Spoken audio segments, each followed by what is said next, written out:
नमस्कार, prime news देख रहे हैं आप और आपके साथ मैं हूं अब्दुल समद इसरार। बड़ी खबर के साथ बुलेटिन की शुरुआत करेंगे। लखनऊ में आज हर घर तिरंगा अभियान की भव्य शुरुआत हुई है। मुख्यमंत्री योगी आदित्यनाथ ने अपने आवास पांच कालिदास मार्ग से इस अभियान की तिरंगा यात्रा को हरी झंडी दिखाकर रवाना किया है। इस मौके पर डिप्टी सीएम केशव प्रसाद मौर्य और ब्रजेश पाठक भी मौजूद रहे हैं। अभियान के तहत 13 से 15 अगस्त तक प्रदेश के हर घर तिरंगा फहराने का लक्ष्य है। मुख्यमंत्री ने कहा है कि प्रधानमंत्री नरेंद्र मोदी के नेतृत्व में देश आजादी का अमृतकाल मना रहा है। हर गांव, हर शहर, हर घर पर तिरंगा लहराना चाहिए। ये सिर्फ झंडा नहीं, हमारी पहचान और गर्व का प्रतीक है।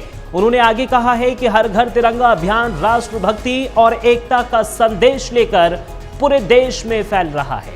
यूपी के कोने कोने में तिरंगा यात्राएं निकलेंगी और लोगों को इस ऐतिहासिक अभियान से जोड़ा जाएगा। तो देखिए, हर घर तिरंगा अभियान का शुभारंभ मुख्यमंत्री योगी आदित्यनाथ ने किया है। 13 से 15 अगस्त तक हर घर तिरंगा अभियान का यहां पर आयोजन हो रहा है। डिप्टी सीएम केशव प्रसाद मौर्य, ब्रजेश पाठक इस तिरंगा यात्रा में शामिल हुए हैं। सीएम आवास से सीएम ने यात्रा रवाना की है। पीएम मोदी के नेतृत्व में तिरंगा यात्रा करने का ये संकल्प लिया गया है। सीएम योगी ने यह कहा है, देश आजादी का अमृतकाल मना रहा है, हर घर पर तिरंगा लहराना चाहिए। ये सीएम योगी की ओर से लोगों से अपील की गई है। हर गांव, हर शहर में यात्रा निकाली जाएगी, ये भी मुख्यमंत्री योगी आदित्यनाथ की ओर से कहा गया है।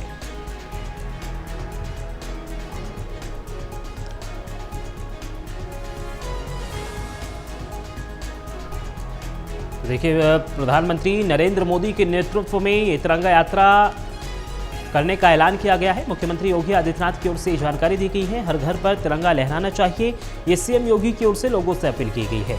क्योंकि सीएम आवास से मुख्यमंत्री योगी आदित्यनाथ की ओर से हरी झंडी दिखाकर इस तिरंगा यात्रा को रवाना किया गया। तमाम कैबिनेट मंत्री इस दौरान मौजूद नजर आए। दोनों डिप्टी सीएम भी इस यात्रा में शामिल होने के लिए पहुंचे थे और यहाँ पर हजारों की तादाद में लोगों के साथ साथ जो स्कूली छात्र थे, छात्राएं थी, वो भी इस तिरंगा यात्रा में शामिल होने के लिए पहुंची। एनसीसी कैंडिडेट्स भी यहां पर इस तिरंगा यात्रा में शामिल होने के लिए पहुंचे और तमाम जो स्कूली छात्र थे वो भी इस तिरंगा यात्रा में शामिल होने के लिए पहुंचे थे। हर घर पर तिरंगा लहराना चाहिए, ये सीएम योगी की ओर से अपील की गई है। लखनऊ से खबर, जहां हर घर तिरंगा अभियान का शुभारंभ मुख्यमंत्री योगी आदित्यनाथ की ओर से कर दिया गया है। 13 से 15 अगस्त तक हर घर तिरंगा अभियान यहां पर चलाया जा रहा है। डिप्टी सीएम केशव प्रसाद मौर्य और ब्रजेश पाठक भी मौजूद रहे हैं। चलिए अब खबरों में आगे बढ़ेंगे। उत्तर प्रदेश विधानसभा का आज तीसरा दिन एक ऐतिहासिक मोड़ ले रहा है, जहां विशेष सत्र यानी सुबह 11 बजे से शुरू होकर अगले 24 घंटे तक लगातार चलेगा। इस विशेष सत्र में बांके बिहारी मंदिर निर्माण से जुड़े संभावित अध्यादेश पर भी चर्चा की तैयारी है, जो प्रदेश की राजनीति में नया आयाम जोड़ सकता है। सत्र में विधायकों को निर्धारित समय अनुसार बोलने का अवसर दिया गया है। लक्ष्मी नारायण चौधरी, राकेश सचान और नितिन अग्रवाल को शाम 6 से 9 बजे तक का समय दिया गया है, जबकि योगेंद्र उपाध्याय, कपिल अग्रवाल और सतीश चंद्र रात 9 बजे से 12 बजे तक अपनी बात रखेंगे। रात 12 बजे से सुबह 6 बजे तक 3 समूहों को मंच मिलेगा, जिसमें दयाशंकर सिंह, अनिल राजभर, बलदेव सिंह औलख जैसे वरिष्ठ नेता शामिल होंगे। सुबह 6 से 9 बजे तक जयवीर सिंह, नंदगोपाल नंदी और संदीप सिंह की अपनी बात रखेंगे। देखिए, यूपी विधानसभा का आज तीसरा दिन है और आज तीसरे दिन में 11 बजे से 24 घंटे तक ये विशेष सत्र चलेगा। बांके बिहारी मंदिर निर्माण पर अध्यादेश लाने की यहां पर तैयारी है। यूपी विधानसभा का आज तीसरा दिन ऐतिहासिक मोड़ ले रहा है। विशेष सत्र सुबह आज यानी 11 बजे से ये शुरू होगा और अगले 24 घंटे तक लगातार चलता रहेगा। सत्र में बांके बिहारी मंदिर निर्माण से जुड़े संभावित अध्यादेश पर चर्चा की भी तैयारी है, जो राज्य सरकार की ओर से पूरी कर ली गई है। प्रदेश की राजनीति में आज ये नया आयाम जोड़ सकता है। सत्र में विधायकों को निर्धारित समय भी दे दिया गया है। लक्ष्मी नारायण चौधरी, राकेश सचान और नितिन अग्रवाल को शाम 6 बजे से 9 बजे तक का समय दिया गया है, जबकि योगेंद्र उपाध्याय, कपिल अग्रवाल और सतीश चंद्र रात 9 से 12 बजे तक अपनी बात रखेंगे। रात 12 से सुबह 6 बजे तक 3 समूहों को मंच मिलेगा। और इसी खबर पर ज्यादा जानकारी के लिए लखनऊ से हमारे संवाददाता आशीष वर्मा लाइव जुड़ गए हैं। आशीष, कितनी महत्वपूर्ण ये चर्चा? बिल्कुल, देखिए काफ़ी महत्वपूर्ण चर्चा है क्योंकि आज विधानसभा मानसून सत्र का तीसरा दिन है और तीसरे दिन भी कहीं ना कहीं हंगामे जैसे आसार देखने को मिल सकते हैं, क्योंकि आज जो विधानसभा मानसून सत्र जो चलेगी वो 24 घंटे चलेगी, यानी कि सुबह 11 बजे से शुरू होगी और कल सुबह 9 बजे समाप्त होगी। ऐसे में सभी विधायकों को अलग अलग समय दिया गया है। भारतीय जनता पार्टी के जो तमाम जो विधायक हैं उनको अलग अलग समय दिया गया है कि अलग अलग समय पर वो अपनी बात सदन में रख सके। ऐसे में अगर बात की जाए, लक्ष्मी नारायण चौधरी, राकेश सचान, नितिन अग्रवाल को शाम 6 बजे से लेकर के 9 बजे का समय दिया गया है। योगेंद्र उपाध्याय, कपिल अग्रवाल, सतीश चंद्र, अगर बात की जाए सतीश चंद्र को रात्रि 9 बजे से 12 बजे तक का समय दिया गया है। वहीं अनिल कुमार, दयाशंकर सिंह, दयाशंकर मिश्र को रात 12 बजे से 3 बजे तक, यानी कि रात 12 बजे से 3 बजे तक ही अपनी बात सदन में रख सकते हैं। वहीं जयवीर सिंह के नंदगोपाल नंदी, संदीप सिंह सुबह 6 बजे से 9 बजे तक, यानी कि दूसरे दिन सुबह 6 बजे से, यानी कि 14 अगस्त सुबह 6 बजे से 9 बजे तक वो अपनी बात रख सकते हैं। ऐसे में आज तीसरा दिन है। कल जिस तरीके से विपक्ष ने हंगामा किया, विपक्ष के हंगामे के चलते विधानसभा सदन की कार्रवाई को स्थगित करना पड़ा। आज तीसरा दिन है, आज 24 घंटे चलेगी विधानसभा।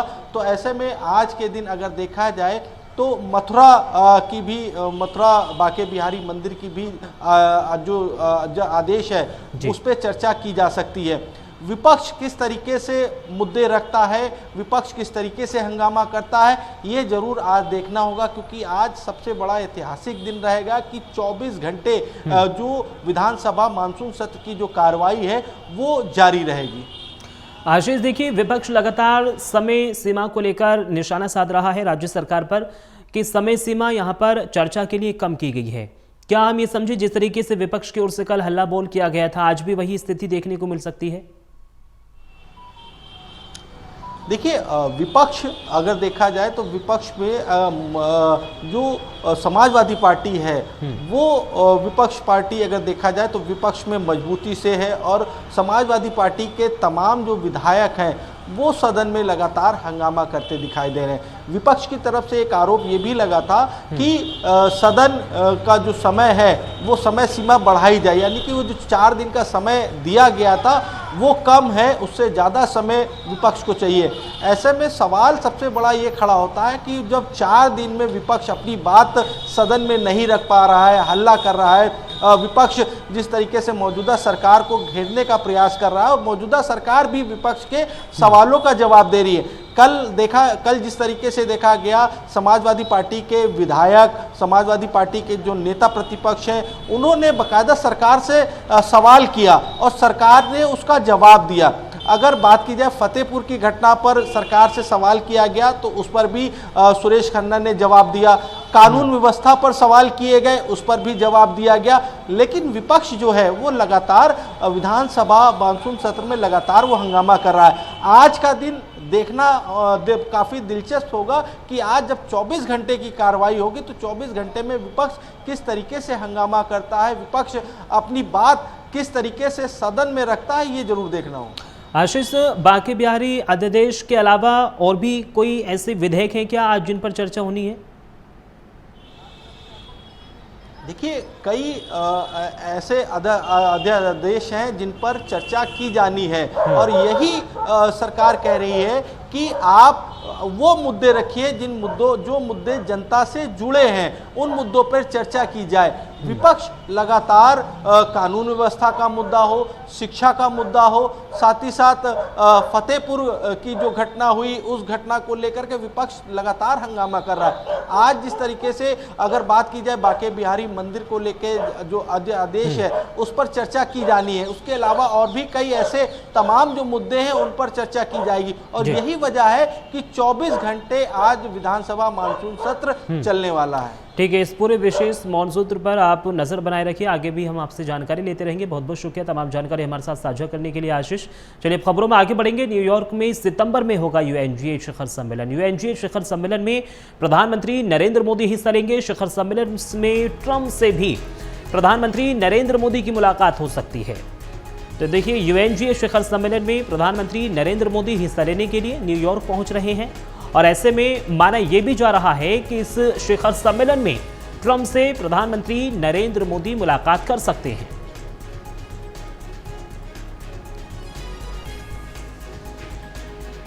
UNGA शिखर सम्मेलन न्यूयॉर्क में यानी सितंबर में होने जा रहा है और इस शिखर सम्मेलन में प्रधानमंत्री नरेंद्र मोदी भी शामिल होंगे। और माना ये जा रहा है कि जब प्रधानमंत्री नरेंद्र मोदी यहां पर UNGA शिखर सम्मेलन में हिस्सा लेने के लिए पहुंचेंगे तो अमेरिका के राष्ट्रपति डोनाल्ड ट्रंप से भी द्विपक्षीय मुलाकात हो सकती है।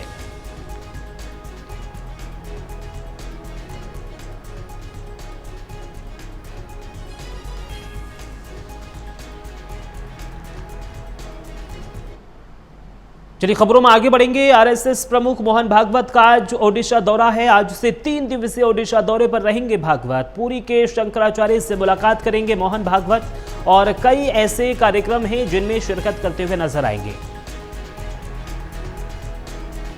तो RSS प्रमुख मोहन भागवत का आज ओडिशा दौरा है। आज से 3 दिवसीय ओडिशा दौरे पर रहेंगे मोहन भागवत और पुरी के शंकराचार्य से ये मुलाकात भी संभव मानी जा रही है। कई कार्यक्रम पुरी में होने जा रहे हैं जिसमें शामिल होने के लिए मोहन भागवत यहां पर पहुंच रहे हैं।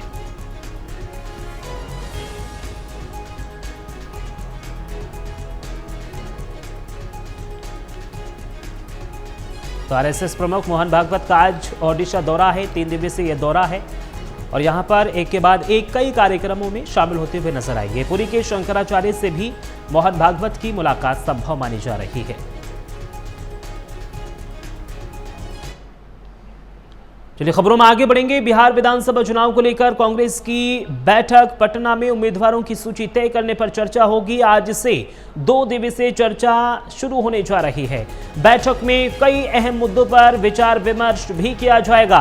तो देखिए, पटना में उम्मीदवारों की सूची तय करने पर चर्चा होगी और आज से 2 दिवसीय चर्चा जो है वो शुरू होने जा रही है, क्योंकि जैसे जैसे बिहार विधानसभा चुनाव नजदीक आ रहे हैं वैसे वैसे लगातार राजनीतिक जो हलचल हैं वो तेज होती हुई नजर आ रही हैं।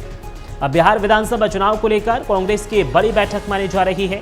पटना में उम्मीदवारों की सूची तय करने पर चर्चा की जाएगी।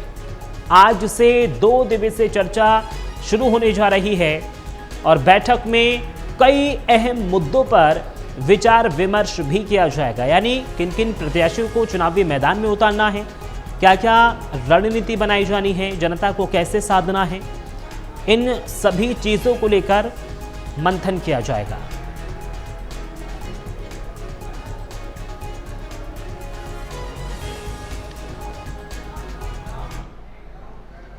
चलिए खबरों में आगे बढ़ेंगे। रांची से बड़ी खबर सामने आ रही है। केंद्रीय रक्षा मंत्री राजनाथ सिंह 16 अगस्त को झारखंड के वरिष्ठ नेता और झारखंड आंदोलन के प्रतीक शिबू सोरेन के श्रद्धा कर्म में शामिल होने नेमरा जाएंगे। वह इस मौके पर केंद्र सरकार की प्रतिनिधि के तौर पर वहां मौजूद रहेंगे। गौरतलब है कि शिबू सोरेन का हाल ही में निधन हुआ था, जिससे पूरे झारखंड में शोक की लहर दौड़ गई थी। अब उनके श्रद्धा कर्म में देश भर से राजनेताओं और गणमान्य लोगों के शामिल होने की उम्मीद है। राजनाथ सिंह की ये उपस्थिति न सिर्फ एक सांस्कृतिक सामाजिक सम्मान है, बल्कि ये झारखंड की राजनीति और दिल्ली के संबंधों में एक मजबूत संकेत भी माना जा रहा है।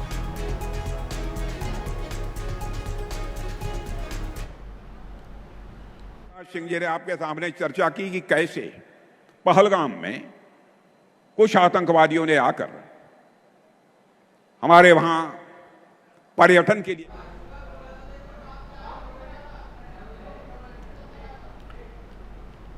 चलिए खबरों में आगे बढ़ेंगे। लखनऊ से बड़ी खबर मिल रही है। जौनपुर सड़क हादसे का मुख्यमंत्री योगी आदित्यनाथ ने संज्ञान ले लिया है। मृतकों के परिजनों के प्रति संवेदनाएं व्यक्त की गई हैं। मौके पर राहत कार्य में तेजी लाने के निर्देश दिए गए हैं। घायलों के समुचित उपचार के भी मुख्यमंत्री योगी आदित्यनाथ की ओर से निर्देश दिए गए हैं। तो देखिए, जौनपुर में बड़ा सड़क हादसा हुआ है और सड़क हादसे का मुख्यमंत्री योगी आदित्यनाथ ने संज्ञान ले लिया है। मृतकों के परिजनों के प्रति संवेदनाएं व्यक्त की गई हैं। सीएम योगी की ओर से मौके पर राहत कार्य में तेजी लाने के निर्देश भी सीएम योगी की ओर से दिए गए हैं। घायलों के समुचित उपचार के निर्देश जिला प्रशासन को दे दिए गए हैं। तो देखिए, आज सुबह जौनपुर में यह भीषण सड़क हादसा हुआ था और इस सड़क हादसे का संज्ञान मुख्यमंत्री योगी आदित्यनाथ की ओर से ले लिया गया है। मृतकों के परिजनों के प्रति संवेदनाएं व्यक्त की गई हैं सीएम योगी की ओर से और मौके पर राहत कार्य में तेजी लाने के भी निर्देश दिए गए हैं।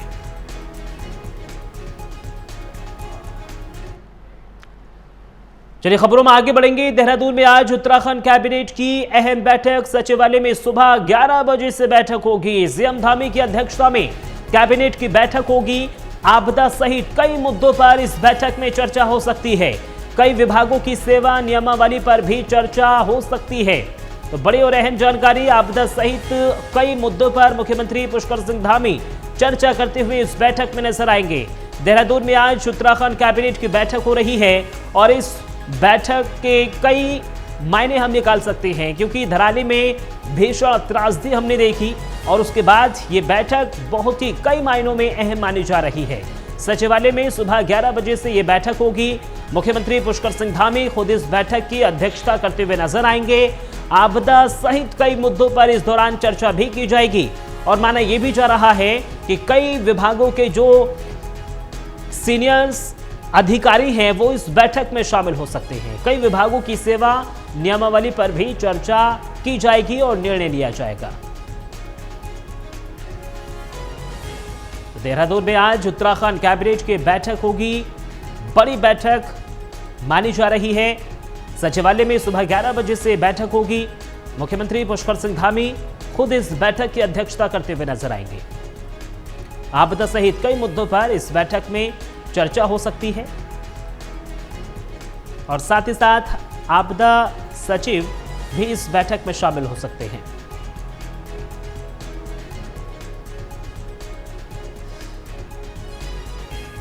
देखिए, ये कैबिनेट बैठक कई मायनों में अहम मानी जा रही है, क्योंकि अब से थोड़ी ही दिनों पहले धराली में त्रासदी हमने देखी और उसके बाद लगातार मुख्यमंत्री पुष्कर सिंह धामी एक के बाद एक तमाम बड़े और अहम निर्णय लेते हुए नजर आ रहे हैं। आज इसी कड़ी में यहां पर कैबिनेट बैठक आयोजित करने का फैसला लिया गया है। खबरों में आगे बढ़ेंगे। राजस्थान के दौसा जिले में हुए दर्दनाक सड़क हादसे को लेकर मुख्यमंत्री भजनलाल शर्मा ने गहरा दुख व्यक्त किया है। हादसे में 10 श्रद्धालुओं की मौत और 8 के घायल होने की खबर सामने आने के बाद मुख्यमंत्री ने परिवारों के प्रति संवेदनाएं व्यक्त की हैं।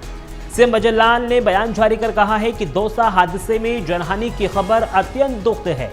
मैंने जिला प्रशासन को निर्देश दिए हैं कि घायलों को तुरंत और समुचित इलाज मुहैया कराया जाए। मुख्यमंत्री ने ईश्वर से प्रार्थना की है कि दिव्यांग आत्माओं को अपने श्री चरणों में स्थान दे और घायलों को शीघ्र स्वास्थ्य लाभ प्रदान करे। राज्य सरकार की ओर से पीड़ित परिवारों को हर संभव सहायता देने का भी आश्वासन दिया गया है। प्रशासन राहत और बचाव कार्य में जुटा हुआ है।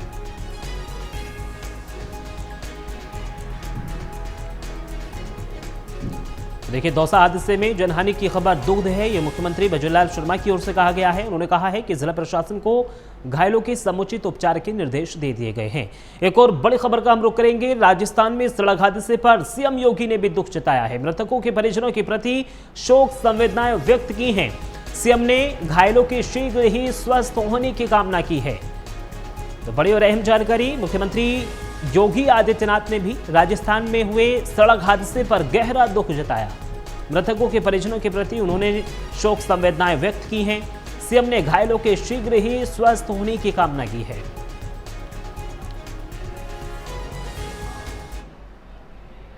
चलिए, इसी बीच एक और बड़ी खबर का रुख करेंगे। जम्मू कश्मीर से बड़ी खबर, उरी में घुसपैठ की कोशिश को नाकाम कर दिया गया है। 2 से 3 घुसपैठियों की सुरक्षा बलों से मुठभेड़ हुई है। मुठभेड़ में सेना का एक जवान घायल बताया जा रहा है, जिसको अस्पताल में भर्ती कराया गया है।